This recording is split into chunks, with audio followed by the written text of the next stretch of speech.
నమః. శ్రీగురు దత్తాత్రేయ. వీడియోలో మనం ఫిబ్రవరి మాసంలో తులారాశి వారికి ఎలా ఉందో తెలుసుకుందామా. తులారాశి చిత్త 3-4 పదాలు, అలాగే స్వాతి 1-2-3-4 పదాలు, అలాగే విశాఖ నక్షత్రం 1-2-3 పదాలు తులారాశులకు వస్తాయండి. అయితే ఈ రాశి ఉన్న స్త్రీలకు పురుషులకు ఈ మాసం బాగుంది. ఫిబ్రవరి మాసం బాగుంది.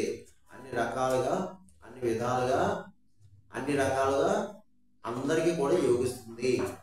ఒక రకంగా చెప్పాలంటే గ్రహ సంచారం బాగుంది. గతంలో కంటే బాగుంది. గత 3 నెలలుగా బాధపడుతున్న తులారాశి వారు అయితే ఈ మాసం బాగుందండి. ఆరోగ్యం కూడా బాగుంది, ఆర్థికంగా కూడా బాగుందండి. ఎందుకంటే ఈ తులారాశి వారు 3-4 నెలలుగా ఆర్థిక విషయాలు చాలా ఇబ్బంది పడుతున్నారు. కానీ ఆర్థికంగా బాగుంది, ఆరోగ్యంగా బాగుంది. సమయానికి అయితే ధనం చేతికి వస్తుంది. అయితే పెట్టుబడి విషయంలో జాగ్రత్తగా ఉండండి. దేని మీద పెట్టుబడి పెట్టేటప్పుడు కాస్త చూసుకుని పెట్టండి. కొన్ని విషయాల మీద అనుభవించిన సలహా తీసుకుంటే మంచిది. ఇకపోతే కుటుంబ శక్తి బాగుంది. భార్య భర్తల మధ్య అన్యోన్యత బాగుంటుంది. చక్కగానే అర్థం చేసుకుంటారు. గతంలో ఏదైనా చిన్న చిన్న మనస్పర్ధలు వచ్చే విడిపోయిన వాళ్ళు ఉంటాయో కలుసుకుంటారు. అలాగే మీ సంతానం బాగుంటుందండి. మీ సంతానం చక్కగా చదువుకుంటారు. చదువుకునే వాళ్ళంటే చదువుకుంటారు. అలా లేని వారు ఉద్యోగ ప్రయత్నం అంటే జాబ్ కోసం ప్రయత్నం చేసే వారి పిల్లలు ఉంటే మాత్రం మీ పిల్లలకి తప్పకుండా జాబ్ వస్తుంది. ఇకపోతే శుభకార్యం జరుగుతుంది. శుభకార్యాలకు హాజరవుతారు. విందు వినోదాల్లో పాల్గొంటారు. విలాసవస్తులు కొనుక్కుంటారు. అలాగే వాహన యోగం కనిపిస్తుంది.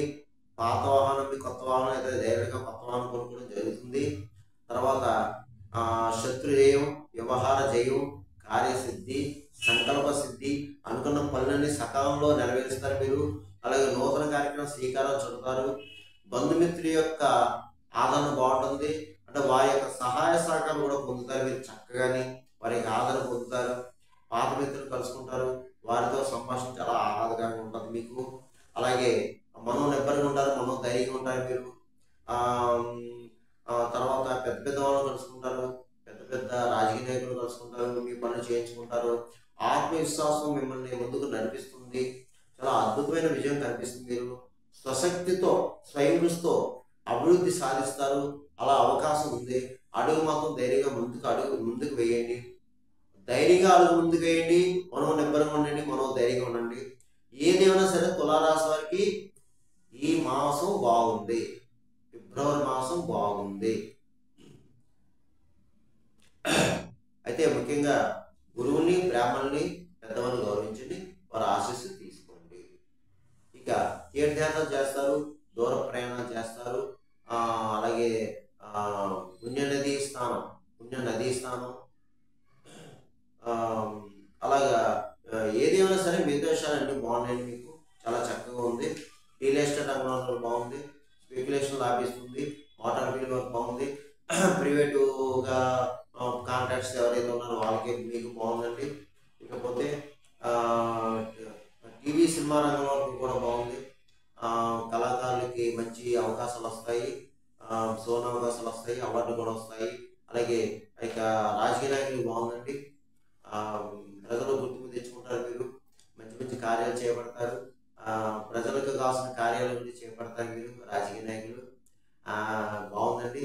కాదండి మీరు ప్రయాణంలో జాగ్రత్త. అలాగే డబ్బు మాత్రం మంచిగా ఖర్చు అవుతుంది మీకు. శత్రువులు ఉంటారు మీకు, తెలియని శత్రువులు. తస్మాత్ జాగ్రత్త. ఎందుకంటే మీకు నరకోశం నరపేయడం ఉంటుంది మీకు. అవి మాత్రం చూసుకోండి మీరు. మిగతా విషయాలన్నీ బాగున్నాయి. ఇకపోతే అన్ని రకాల వ్యాపారస్తులకు బాగుంది. మంచి లాభాలు వస్తాయి. కొత్తగా కూడా వ్యాపారం పెట్టుకోవచ్చు మీరు. జాయింట్ వ్యాపారస్తులు కూడా బాగుంది. ప్రభుత్వ పరంగా ఈ ప్రైవేట్ పరంగా ఉన్న ఉద్యోగస్తులు కూడా బాగుందండి. ప్రమోషన్ కొన్ని బదిలీలు కూడా కనిపిస్తున్నాయి. గృహ మార్పు ఉంది, స్థల మార్పు ఉంది. అయితే పై అధికారుల ప్రశంసలు పొందుతారు. తోటి సహోద్యోగులు మిమ్మల్ని గౌరవిస్తారు. అలాగే ఉద్యోగం ప్రయత్నం చేసే వాళ్ళు మాత్రం తప్పకుండా చేయండి. ఉద్యోగ ప్రయత్నం చేసే వాళ్ళు, అలాగే విదేశాలకు ఉద్యోగరీత్యా విదేశాలకు వెళ్ళే వాళ్ళు కూడా ప్రయత్నం చేయండి. ఇకపోతే వివాహ ప్రయత్నాలు కూడా సక్సెస్ అవుతాయి. మీకు అమ్మాయిల అబ్బాయిలు వివాహం చేసిన అమ్మాయిల అబ్బాయిలు కూడా మీకు మంచి అవకాశం ఉంది, ప్రయత్నం చేయండి. ఇకపోతే ముఖ్యంగా ఈ తులారాశి ఉన్న పిల్లలు, చదువుకునే వాళ్ళు ఎవరైతే ఉన్నారో విద్యార్థులు తప్పకుండా బాగా చదువుతారు, చదవాలి కూడా. ఎందుకంటే పరీక్షలు దగ్గర వస్తున్నాయి. చక్కగా చదివి పరీక్షలు రాసి మంచి మార్కులతో పాస్ అవుతారు. కానీ కష్టపడండి. ఇకపోతే నేను చెప్పిన ఈ మాస ఫలితాలు, గోచార ఫలితాలు కేవలం మీకు 40% పనిచేస్తుంది. మిగతా 60% జన్మజాతకం మీద ఉంటుంది, జన్మ జాతకం మీద ఆధారపడుతుంది. ఎందుకంటే జన్మజాతకం ఉన్న లగ్నాలతో ఉన్న గ్రహాల యొక్క పరిస్థితి, జరిగే దశ అంతర్దశ దాన్ని బట్టి ఉంటుంది. నేను చెప్పిన ఫలితాలు అందరికీ జరగాలి అని రూలు లేదు, జరగకూడదని రూలు లేదు. ఎందుకంటే నాకు చాలా మంది కాల్ చేస్తున్నారు, గురువుగారు మీరు చెప్పినవి జరిగినండి, ఫలితాలు బాగున్నాయండి, మాకు సక్సెస్ అయ్యండి. కొంతమంది మాకు అసలు జరుగుతా లేదండి అన్నారు. ఎలా జరుగుతాయి? మీ జన్మజాతకం కూడా ఉంది కదా, అందువల్ల ఏంటంటే కొంచెం అర్థం చేసుకోండి. నేను ప్రతి వీడియోలో చెప్తున్నాను, దేవుడి అయినా సరే కాల్ చేస్తున్నాను నాకు, అయినా మళ్ళీ ఫోన్ చేస్తున్నారు. ఫోన్ చేసి గురువుగారు మీరు చెప్పే జరగలేదని చెప్తున్నాను. దయచేసి మీరు చూసుకుని అర్థం చేసుకోండి. ఒకవేళ మీకు ఏమైనా కావాలంటే మీ గురువుల దగ్గర ఎవరైతే ఉన్నారో వాళ్ళ దగ్గరికి వెళ్ళండి. వాళ్ళ దగ్గరికి వెళ్ళి వాళ్ళతో చూపించుకుని ఒకసారి పరిశీలించుకుని, జాతక పరిశీలన చేయించుకుని, మీ పరిస్థితి చెప్పి పరిహారం చెప్తారు, అయ్యారు పరిహారం చేయించుకోండి. లేదు నాకే ఫోన్ చేయండి, కింద నెంబర్ ఉంది, ఆ నెంబర్కి కాల్ చేయండి, అపాయింట్మెంట్ తీసుకోండి, మీకు తగిన సూచనలు సలహాలు ఇవ్వడం జరుగుతుంది. అలా చేయండి. ఇక ఈ ఫిబ్రవరి మాసంలో తులారాశి వారు నేను చెప్పిన పరిహారం చేసుకుంటే ఈ మాసంతో యోగిస్తుంది. ముఖ్యంగా ఈ ఫిబ్రవరి మాసం ఒక రకంగా మాఘమాసము అంటే శివుడికి విష్ణువుకి చాలా ప్రీతికరమైన మాసము, ఇష్టమైన మాసము. మన కర్మ కడుక్కోవడానికి మంచి అవకాశమైన కాలము, మంచి అదృష్టకాలము, అదృష్ట మాసము, అదృష్టకాలము. అయితే శివాలయాల అభిషేకం చేయించుకోవాలి తప్పనిసరిగా. ఏమాత్రం అవకాశం ఈ 30 రోజులు కూడా ఈ ఫిబ్రవరి మాసం అంతా చక్కగా శివాలయాల అభిషేకం చేయించుకోండి, పంచామృత స్నాన అభిషేకం చేయించుకోండి. ముఖ్యంగా శివుడికి ఇష్టమైన 4 పదార్థాలు, అలాగే సకల శత్రు రోగ రుణబాధలు ఉన్నవారు నేను చెప్పిన 4 పదార్థాలు అభిషేకం చేయించారు. ముఖ్యంగా ఆవు పాలు, చెరుకు రసం, ద్రాక్షరసం, దానిమ్మ రసం, ఈ 4 పదార్థాలతో చక్కగా శివుడికి అభిషేకించండి. అలాగే ఇంకా పెద్ద సమస్త బాధపడేవారంటే కోర్టు కేసులు, ఆస్తి తగాదాలు, ఇంకా ఇతర పెద్ద సంస్థ బాధపడేవారు అన్నాభిషేకం చేయించుకుంటే చాలా మంచిది. ముఖ్యంగా రాజకీయ నాయకులు తప్పనిసరిగా ఈ మాఘమాసంలో అన్నాభిషేకం, అలాగే ఏకాదశి రుద్రాభిషేకం చేయించుకోవాలి. రాజకీయ నాయకులు ముఖ్యంగా అన్నాభిషేకం శివాలయంలో, అలాగే ఏకాదశి రుద్రాభిషేకం చేయించుకోండి. మీకు సక్సెస్ అవుతుంది, కొన్ని సమస్యలు తీరతాయి. అయితే అలాగే మాఘమాసంలో శివాలయంలో సాలగ్రామ దానం చేయండి అమ్మా. అలాగే బ్రాహ్మణులకి స్వయంపాకం దానం చేయండి. అంటే బ్రాహ్మణ కనీసం ఒక రోజు తినడానికి స్వయంపాకం, బియ్యం, ఉప్పు, పప్పు, కాయగూరలు వగేరా యథాశక్తి దక్షిణ తాములతో ఆ బ్రాహ్మణుడికి స్వయంపాక దానం చేసేసి ఆశీస్సు తీసుకోండి అమ్మా. అలాగే ముఖ్యంగా పితృదేవతలు ఈ మాఘమాసంలో ఎవరైనా పితృదేవతలు ఉన్న వాళ్ళు ఎవరైనా ఉంటే తప్పకుండా పితృకార్యాలు చేయండి. ఏదన్నా నది ఒడ్డుకెళ్ళి నదీ క్షేత్రంలో పిండ ప్రదానం చేయండి. అలా వీలు కాని వారు మీ ఊర్లోనే, మీ దగ్గర దేవాలయంలోనే స్వయంపాకం ఇవ్వండి. అంటే పితృదేవతల పేరు చెప్పి అయ్యగారికి, అర్చకులకి స్వయంపాక దానం చేసి యథాశక్తి దక్షిణాములు ఇవ్వండి.